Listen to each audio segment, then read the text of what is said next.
Hi hello viewers, இது நம்ம power of preparation YouTube channel. இன்றைக்கி நம்ம என்ன பார்க்க போகிறோம் அப்படின்னா, எக்கனாமிக்கில் பார்ட் 2 வீடியோ தான் இன்றைக்கி நம்ம பார்க்க போகிறோம். பார்ட் 2 வீடியோவில் நம்ம பார்க்க போகிறது micro and macro economics and sectors and it's type. நம்ம ஏற்கனவே சொன்ன மாதிரி நம்ம யூடியூப் சேனலோட ஸ்பெஷலே இங்கிலீஷ் கண்டென்ட்டை வச்சு தமிழில் சொல்லிக் கொடுக்க போகிறது தான். அதையே இந்த தடவையும் இந்த பார்ட்லேயும் நம்ம ஃபாலோ பண்ண போகிறோம். Okay guys, let's go to the topic. First micro and macro economics. 1930 பொருளாதாரத்தில் பெரும் மந்தநிலைக்கு அப்புறம் 2 பெரும் பிரிவுகளாக இந்த எக்கனாமிக்ஸை பிரிச்சுட்டாங்க. அதுதான் ஒன்று மைக்ரோ எக்கனாமிக்ஸ், இன்னொன்று மேக்ரோ எக்கனாமிக்ஸ். ஜான் மேயர்ட் கீனஸ் என்பவர் தான் இந்த மேக்ரோ எக்கனாமிக்ஸோட தந்தை என அழைக்கப்படுகிறார். அவர் 1936 அவரது முக்கிய படைப்புகளை வெளியிட்ட பிறகு தான் மேக்ரோ எக்கனாமிக்ஸ் அப்படிங்கிறது ஒரு பிரிவாகவே உருவானுச்சு. சிம்பிளாக சொல்ல வேணும் அப்படின்னு நினச்சிங்கன்னா, மேக்ரோ எக்கனாமிக்ஸை வந்து ஒரு ஃபாரஸ்ட்டாக வச்சுக்கோங்க, மைக்ரோ எக்கனாமிக்ஸை ஒரு ட்ரீயாக வச்சுக்கோங்க. ஒவ்வொரு ட்ரீயும் நிறையா ட்ரீகளை சேர்ந்தால் தான் வந்து அதை வந்து ஒரு ஃபாரஸ்ட்டாக நம்ம சொல்லுவோம். ஒரே ஒரு ட்ரீ மட்டும் இருந்தால் அதை நம்ம ஃபாரஸ்ட்டாக சொல்ல மாட்டோம். இந்த ஒரு கான்செப்டை பேஸாக வச்சுக்கின்னா இந்த மைக்ரோ அண்ட் மேக்ரோ எக்கனாமிக்ஸுங்கிறது ஒர்க் ஆகுது. அப்புறம் மைக்ரோ அண்ட் மேக்ரோ எக்கனாமிக்ஸ், அந்த மைக்ரோ மேக்ரோ இந்த 2 வார்த்தைகளுமே கிரேக்க சொல்லாகும். இதோட அர்த்தம் பெரியது சிறியது என்பது தான். மைக்ரோ அப்படிங்கிறது பொருளாதாரத்தை கீழிருந்து மேலே அனலைஸ் எடுக்கும்போது, அதே நேரத்தில் மேக்ரோ அப்படிங்கிறது மேலேருந்து கீழே அனலைஸ் பண்ணும். அதாவது நம்ம முன்னாடியே சொன்ன மாதிரி ஒரு ட்ரீ அப்படின்னா அது வந்து மைக்ரோ, ஒரு ஃபாரஸ்ட் அப்படின்னா அது வந்து மேக்ரோ. அப்படி சொல்லும்போது மைக்ரோ அப்படிங்கிறது ஒரு கன்சியூமர் எடுக்கக்கூடிய டெசிஷனையும் அவங்களோட இன்கம்மை புரிஞ்சிக்க முயற்சி செய்யும்போது, அதே நேரத்தில் மேக்ரோ அப்படிங்கிறது நாட்டினுடைய பணவீக்கத்தையும் வளர்ச்சியையும் புரிஞ்சிக்க முயற்சி பண்ணுற விதமாக இருக்குது.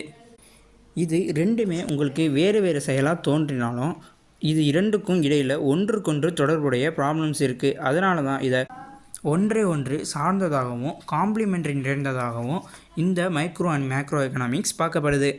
ஒரு நாட்டில் பணவீக்கம் உயர்வு அப்படிங்கிறப்ப, அதாவது மேக்ரோ விலை அப்படிங்கிறப்ப மூலப்பொருட்களின் விலையும் அதிகரிப்பை ஏற்படுத்தும்.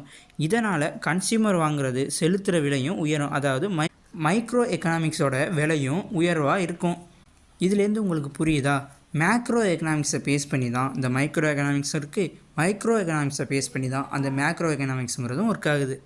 அதாவது விலைகள் எப்படி தீர்மானிக்கப்படுகிறது என்ற கோட்பாட்டில் தான் இந்த மைக்ரோ அப்படிங்கிறது உருவானுச்சு.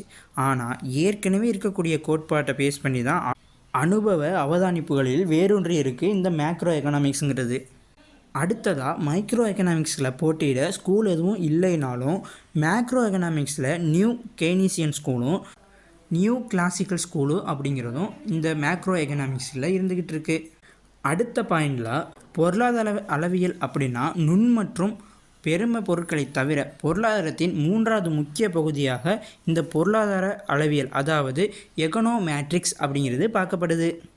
இந்த துறை பொருளாதார அனாலிசிஸில் புள்ளியலையும் மேத்தமெட்டிக்ஸையும் முறையாக யூஸ் பண்ணணுங்கிற முயற்சியில் இந்த துறையானது ஈடுபட்டு கொண்டு வருது.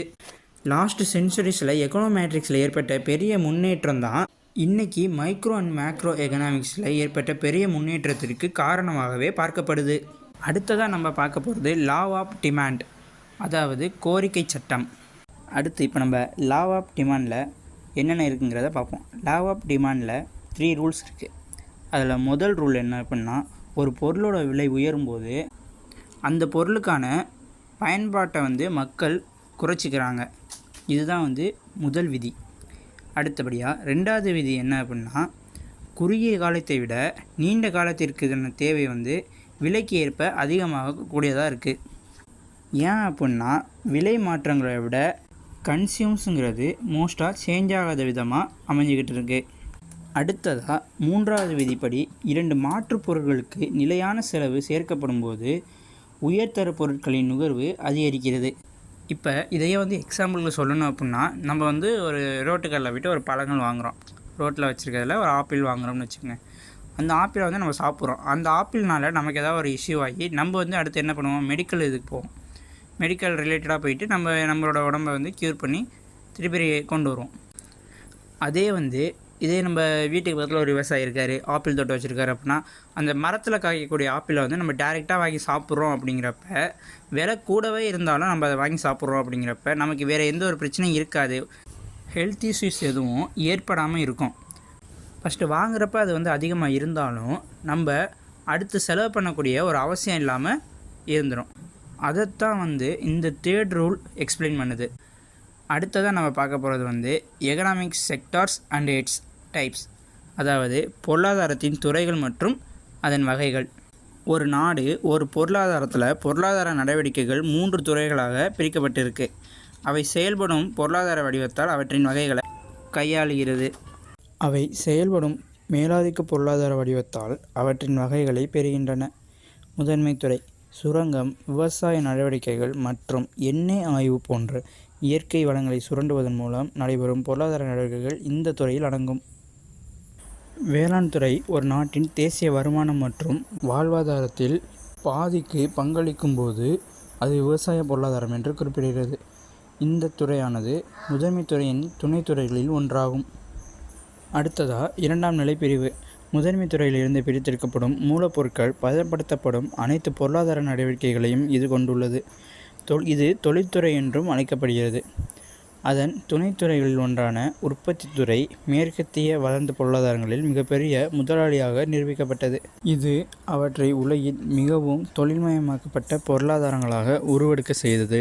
2ஆம் நிலைத்துறை ஒரு நாட்டின் தேசிய வருமானத்திலும் வேலைவாய்ப்பிலும் பாதியை கொண்டு வரும்போது அது தொழில்துறை பொருளாதாரம் என்று குறிப்பிடப்படுகிறது.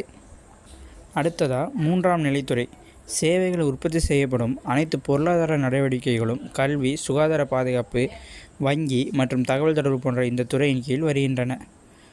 இந்த துறை ஒரு நாட்டின் தேசிய வருமானத்திலும் வாழ்வாதாரத்திலும் பாதி பங்களிக்கும் போது அது சேவை பொருளாதாரம் என்று குறிப்பிடப்படுகிறது. பின்னர் வல்லுநர்கள் பொருளாதாரத்தின் 2 பிரிவுகளை 4ஆம் மற்றும் 5ஆம் என உருவாக்கினர். இருப்பினும் அவை 3ஆம் நிலைத்துறையின் துணைத்துறைகளாகும். அவையாவன காலாண்டு பிரிவு மற்றும் துணைப்பிரிவு. காலாண்டு பிரிவு இது அறிவுத்துறை என்றும் அழைக்கப்படுகிறது. கல்வி மற்றும் ஆராய்ச்சி மற்றும் மேம்பாடு தொடர்பான நடவடிக்கைகள் இந்த துறையின் கீழ் வருகின்றன. ஒரு பொருளாதாரத்தின் மனித வளங்களின் தரத்தை வரையறுப்பதில் இந்த துறை மிக முக்கிய பங்கு வகிக்கிறது. அடுத்ததாக துணைப்பிரிவு. உயர் முடிவுகள் எடுக்கப்படும் அனைத்து நடவடிக்கைகளும் இதன் கீழ் வருகின்றன. அரசாங்கத்தில் முடிவெடுப்பவர்களின் மிக உயர்ந்த நிலை மற்றும் தனியார் நிறுவனத்துறை அதன் கீழ் வருகின்றன, அவர்களது அதிகாரத்துடன் உட்பட.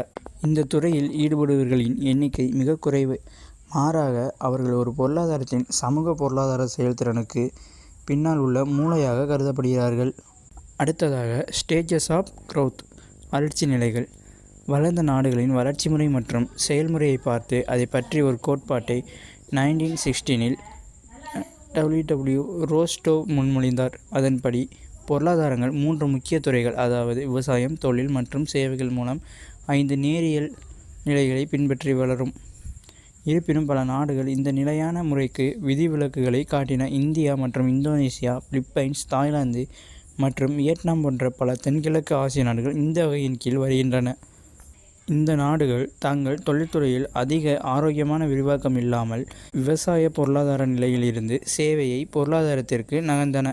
1990களின் பிற்பகுதியில் இந்தியா விவசாயத்துறையின் ஆதிக்கத்திலிருந்து சேவை துறைக்கு மாறுவதை கண்டது. அப்போது அதன் தேசிய வருமானத்தில் சேவைகளின் பங்களிப்பு 50% தாண்டியது. ஓகே காய்ஸ், இதோட இன்றைக்கான செஷன் கம்ப்ளீட் ஆயிடுச்சு. இனி வரும் எக்கனாமிக்ஸை பற்றி நம்ம இனிமேல் வரக்கூடிய அடுத்தடுத்த வீடியோக்களில் பார்ப்போம். Thank you guys. அப்புறம் மறக்காமல் இந்த வீடியோ உங்களுக்கு பயனுள்ளதாக இருந்துச்சு அப்படின்னு நினச்சிங்கன்னா லைக் பண்ணிவிட்டு சப்ஸ்கிரைப் பண்ணிவிட்டு போங்க.